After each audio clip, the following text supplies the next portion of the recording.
আমি এগুলো জানি না ভাই, আমি কোনো মন্ত্রীটন্ত্রীকে কিছু বলতে চাই না। ব্রাভো, যারা যারা পরীক্ষা দিতে গেছো এই অবস্থায় তাদের সবার জন্য অনেক ভালোবাসা। আমার এলাকায় তো পানিটা নিয়ে খুব একটা উঠে নাই, বাট আমি আজকে এখানে আসার সময় ভয় পাচ্ছিলাম যে পানিটা নিয়ে অনেক বেশি কিনা, বাট সেরকম ডিফিকাল্টিস এখন পর্যন্ত আমি ফেস করি নাই। বাট যারা করছে তাদের জন্য আমার খুবই খারাপ লাগা কাজ করছে যে ইটস রিয়েলি ডিফিকাল্ট, যাদের পাবলিক ট্রান্সপোর্টে চলাফেরা করতে হয়। অনেকেই কাজে যেতে পারছে না, যেমন আমি আজকে দেখলাম মোস্ট অফ দ্য পার্লার বন্ধ, কারণ স্টাফরা যেতে পারছে না, আমি নিজেও যেতে পারি নাই।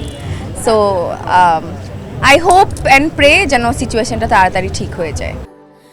স্যান্ডেলিনা সো, রূপচর্চায় আভিজাত্য।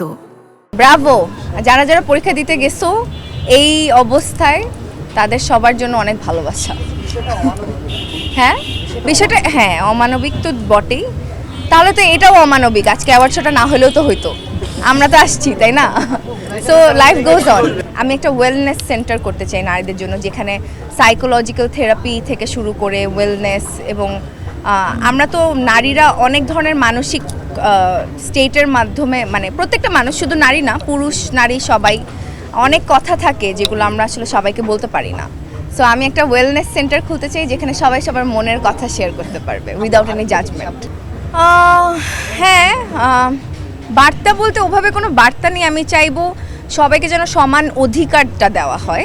মানুষ হিসেবে আমি যতটুকু স্বাধীন তারও যেন সেরকম স্বাধীনতাটাই থাকে।